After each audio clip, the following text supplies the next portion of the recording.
the latest news about the Burevestnik missile, the new, Yeah, nuclear powered, and the other one is Poseidon. If yeah. I don't know if I'm pronouncing it correctly. Pardon me. Yes, you do pronounce Yeah, it correctly. yeah, it's It's it's called Poseidon. Both of them are Poseidon. Yes. nuclear powered. And the other part that was somehow amazing, that Putin said this new technology can be used for the civilian applications. Talking Yeah. about the space programs, what Yes. can we learn from what has happened? New advancement in Russia that was announced by Russian president. Well, what we know so far, which Vladimir Putin disclosed in his communication with the wounded soldiers in the hospital, is that we know that it's a megawatt class miniature reactor. He says it's almost the same power as submarine reactor.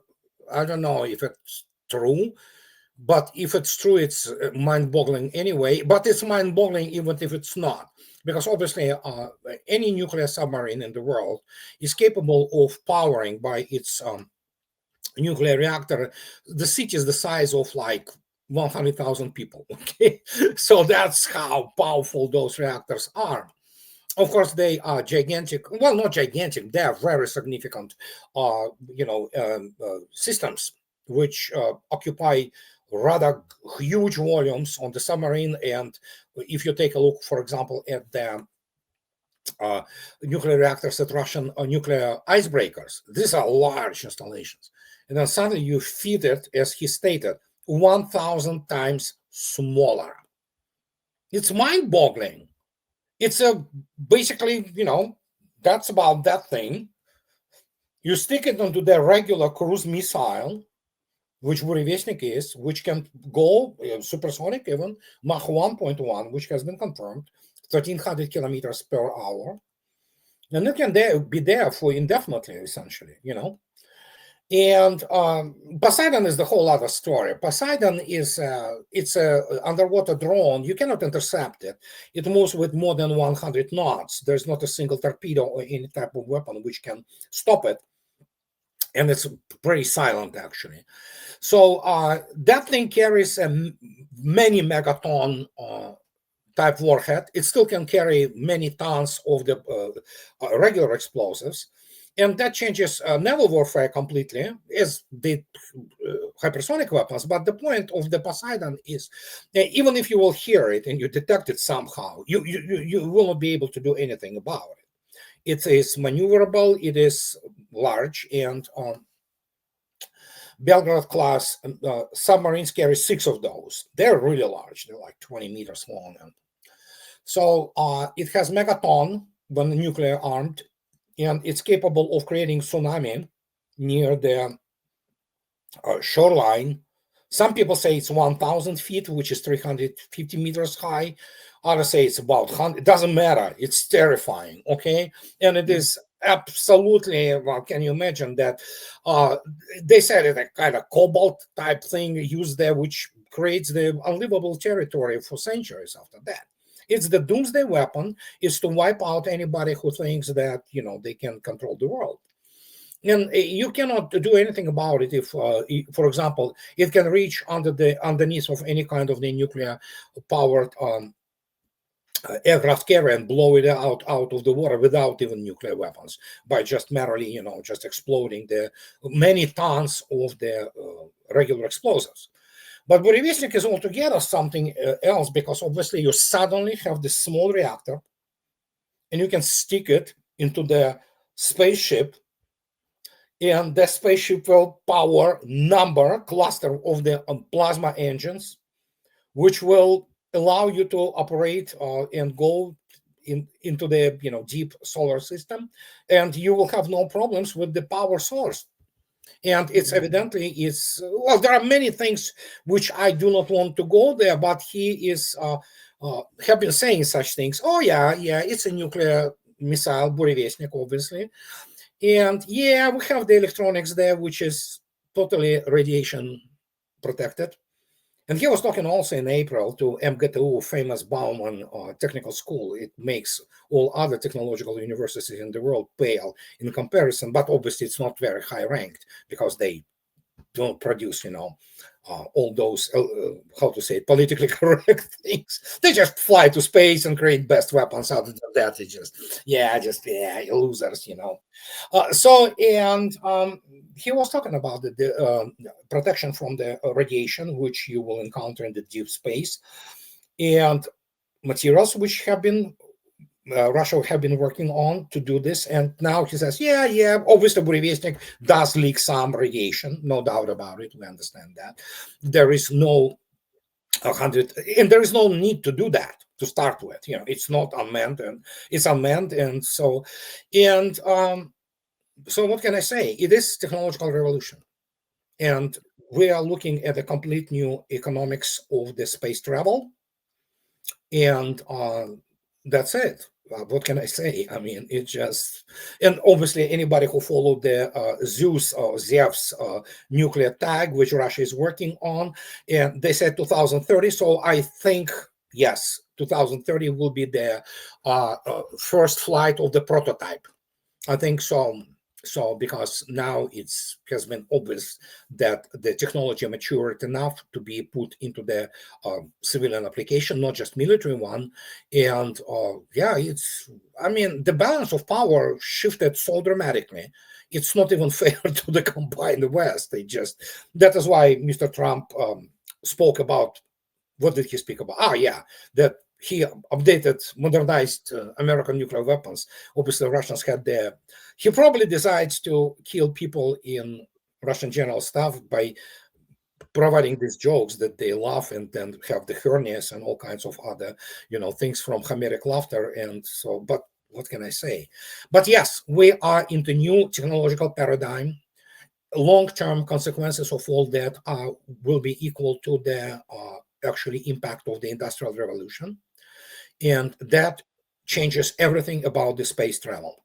Absolutely. And so we will be looking at, indeed, mining of the operations on whatever will be available at that time. And that changes it all. And then suddenly you can actually accelerate to the non-trivial fraction of the speed of light. You can travel up to 600 to 1,000 kilometers per second. That changes everything. So, and that's it. That's what it is. When it comes to this type of announcement on the part of the Russian government and Vladimir Putin, and many people would ask, what is the political message to the West? And actually, Lavrov was asked what was the reaction on the part of, he said they all went silent. Yeah, they are silent.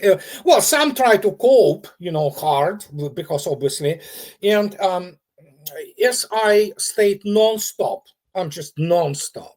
The strategic forecasting and strategic intelligence do not exist as craft in the combined West. Period. They just don't exist. There are people who know how to do it. Some of them, Colonel Jacques Beau, Larry Johnson, Scott Ritter, all those people who do, Mr. Alistair Crook, all those people who have the intelligence and military backgrounds that they can say, oh yeah, that is significant, this is amazing. But for the most part, take any average American congressman or senator, they are dumb as a stump, and so is pretty much goes for the American generals, those who do understand it, but they are compromised completely because they lost their integrity, and the only thing they are good as is kissing butt on the Capitol Hill and in the White House. So, and that even more goes towards Europe, which is completely degenerate in terms of its political elites, and very many people who actually support them. So it doesn't matter what kind of the support, like today. Oh yeah, Macron has support of 11%. Well, you elected him with the landslide last time. It's like people saying constantly, accusing me, oh, you voted for Trump. Yes, I voted for Trump. The only reason I voted for Trump, actually two reasons. I'm not going to be talking about second one. but the one that with Trump we had a lower probability of the nuclear exchange between Russia and the United States. Period. So the option obviously this, oh, you're still, lesser evil between the two of the evils. Yeah, it is, but still, you're still alive, okay? If Kamala Harris would have won, we would be probably now gone. Yeah. So people do not understand that. I Mm. mean, and they think, oh yeah, you're a Trumpster. No, I'm not Trumpster. I know the guy is full of crap. This guy always knew it. So, but yeah, at least you see, we're talking. Americans and Russians are talking. That hasn't happened before. So, and but what can I say? They are coping now hard because obviously there's nothing which they can produce which even touches that type of the technologies. And they have been already, you know what? I've been worrying about this in 2017. I mean, come on, I've been on record for, well, actually, I've been on record for 11 years on that. That guys, you don't even understand what you got yourself into. With the all this situation with the Maidan coup and all that. But you cannot teach some moron PhD from Georgetown who reads political history or something like that they know nothing. They are nincompoops, most of them. They have no clue, so they are basically working in the Ivy League to brainwash good old boys and girls in all those humanities degrees just because it's easy, to get them pushed towards the political elite where they discuss basically how to rob people, how to defraud American nation, and how, what, basically leak the boot of Israel and other donors, So that's simple as that. I mean, they know nothing. And Trump is pretty much, as he turned out to be, he's the same. But yeah, he talks a lot about, humanity and all that. He just wants the Nobel Peace Prize. So, but yeah, technologically, we're in a completely new territory, and it has been confirmed. It's now operational. Burevestnik is now, together with Poseidon, are in the serial production, and the balance of power is such that it's not even funny, to talk about it. Andre, you know the system of Russia, and even in the military, if they feel that something is wrong, they're talking, because military generals and colonels usually talk the realities of what's going on. Yeah. When it comes to the United States, how do you find it? Because after all, you said some generals do know what's going on with the reality of what's going on with the military power of the United States, what's going on in Ukraine, but they're so shy to talk about it. It's all about being politically correct, or No, there's careers. framework, there is some sort of limits to what they can say, what they can put out as their opinion, because it seems somehow they're censoring themselves in a Of course way they that. do. Any military people do not want to cross this boundary between saying things which are proper and disclosing huge state secrets. And that's understandable. It applies equally to Russians or Americans or British or what have you. The problem is there are very few people in the American top brass who are not brainwashed in terms of, as I spoke a few days back, you can find it, a reference to it in my on my blog with Brandon Weichert, who was a congressional staffer. He's the chief editor of national security for National Interest magazine, and he was also part of the war games in Pentagon.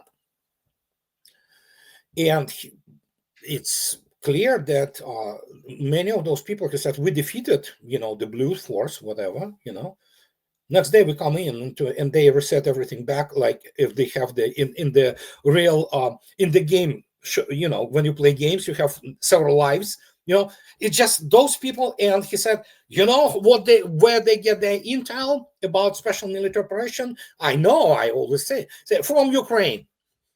If American general or American officer cannot understand and cannot develop information before even developing knowledge, which is completely different story altogether, and he cannot understand the veracity and relation to the reality of the combat models even. So what you have the military which has garbage in, garbage out. And that is why the United States cannot win a thing. And now it's conventional, it's a paper tiger. And today, yeah, I spoke about it today in my video, which is going to be up shortly after we're done here. You have this NBC dude, melodramatic NBC correspondent and walking around Moscow and showing those burned Abrams, Bradley, and all that. Dude, if for him, after 38 months or whatever we have now, of special military operation, you do not understand that NATO has been demilitarized. It literally has no weapons to give to Ukraine, any of serious consequence.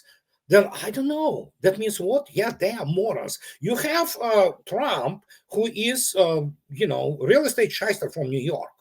Not very cultured man. He didn't read many books in his life. He didn't study much, and obviously showman. And if he watches Fox News, what do you expect? They cannot wrap their brains around of what is going on. And then again, you have the whole generation of the politicians, American politicians, who are dumb. They are literally dumb. Look at them. They are primarily lawyers. They know how to stay elected. They know how to be as people without the consequences for themselves. They are utterly corrupt, most of them anyway. So yeah, the system is just eating itself, and it's over. Everybody loves it, basically, what Trump does to country. He doesn't understand. He embarrasses himself. He embarrasses the United States. He has no concept of that because he is narcissistic and highly uncultured man. And you have the bunch of and again, average Western journal of the establishment media being CNN, Wall Street Journal, New York Times, they are, first, one-cell organisms, and they are war criminals, most of them are. They were pushing this, Rachel Maddow is a war criminal, as are those people. They were pushing all those basically stories which completely destroyed not only Ukraine, and they don't understand. No person in New York Times or NBC or CNN or BBC, they have no clue, they have no grasp of what, for example, happened to Ukraine because of that. They have no grasp, they have no humanity, they don't have a reference point because United States, doesn't know what war is. Pentagon doesn't know what real war is. And now they look at the numbers and they suddenly see 2 million killed on Ukrainian side, multiplied by 2, it's as many. United States cannot sustain it, it would implode. The 56,000 killed over 10 years.